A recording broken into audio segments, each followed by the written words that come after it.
wiil gabar la socday ayaa gabagabadii lagu heshiiyey in arrinta la dhameeyo odagana loo sheego. Wiilkii odaga ayuu wacay, arrintii ayuuna u sheegay.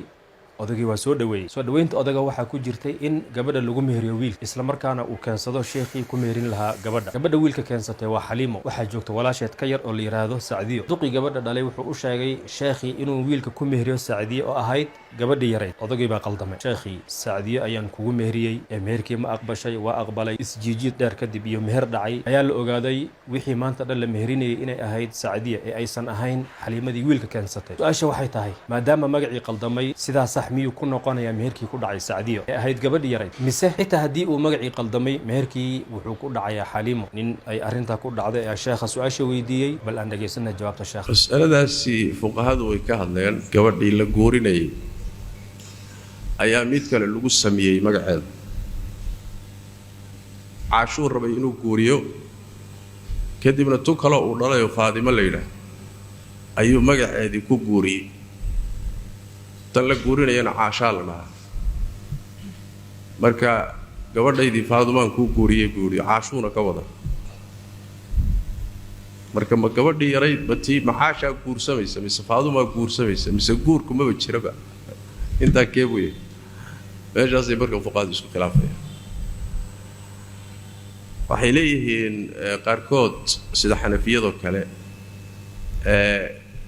guurkaasi midda la magacaabay ayuu ku dhacayaa.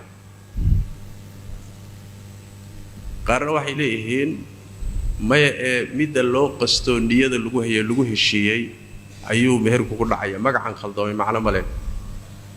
qaarna waxay leeyihiin guurka dhanba maba jiraba, waa in lagu noqdo. saddexda ra'yiba wuu jiraa. almuhim meesha masaladu ay ka duulayso waxay tahay ruuxa la guurinayo, gabadha la guurinayo, waa in la xadido midda ay tahay. waa in ama magaca gooniya lagu xadido, ama tilmaan lagu xadido, ama ishaare iyo fartoo lagu fiiqayo joogto lagu xadido. waa inayna wax iska ahayn, yacni dadka wax cid kale ku khaldami karta waa inaysan ahayn. haddii marka sifaad ay kaga soocmi karto dadka kale la sifeeyo, sidaasi waa ku meersamaysa. hadday marka ishtibaah galo oo markaa qasanto oo la garan waayo, markaasi sax meherku ma dhacayo. tan marka haddaan usoo noqon, haddii gabadha la guurinayo sida taqriiban ila xoog badan wallahu aclam, gabadha la guurinayo aabbaheed iyo ninka guursanaya iyo markhaatiyaduba isla garanayaan, laakiin magaca keliya uu khaldamay, magacan kaata waxba ma bedelayo.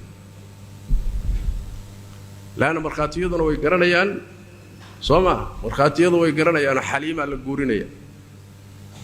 kan guursanayana wuu garanayaa, gabadha loo guurinayo wuu yaqaanaayo Xaliimana waa la dhahaa, shakhsiyadeedana wuu yaqaana. odayga gabadha la guurinayana magacu haba ka khaldameen, laakiin gabadha Xaliim uu ku socdaa. saddexdaasiba hadday isla garanayaan, magacan khaldamay waxba marka ma bedelayo. maxaa yeelay ilaahay tabaaraka wa tacaala wuxuu qur-aanka inoogu sheegay wixii carabku idinka khaldo idinka marqabasho male. waxaa laydiin qabanayaa qasadka, walaakin maa tacamadat laa junaaxa calaykum muxuuha fiima akhta'tum bihi walaakin maa tacamadat quluubukum. marka wixii carabka kaa mara wax ka soo qaad ma leh. in laysla garanayo gabadhu xadidan tahay unbaa muhiima. intaa haddii la helo waxaan kale mushkilo male. haddii intaa la waayo oo gabadhii aan la garanayn, markhaatiyadu ma garanayaan, kan guursanaya ma arkin, dadkana kama yaqaan, Faadumo iyo Caasho ma kala yaqaan, odaygiina waa khaldamay, markaasi waxa weeyaan meherku ma dhacayo. tanna ma mehersamayso, tii kalena ma mehersamayso. sababtu maxay tahay? leanna qasadka weliga gabadha dhalay qasadkiisu meel buu jiraa, afkiisa wixii ka soo baxayna meel buu aaday. qasadka iyo hadalku markii isgarab marana qasadka xoog badan. sidaas daraaddeed meel cidla buu ku dhacay qasadkiisiyo waxba laga soo qaadi maayo, ciidina mehersan mayso, gabadha meherkeeda waa lagu noqonayo. haddiise laakiin laysla garanayo gabadha way mehersan tahay, magaca khaldamayna waxba laga soo qaadi maayo. wallahu aclam.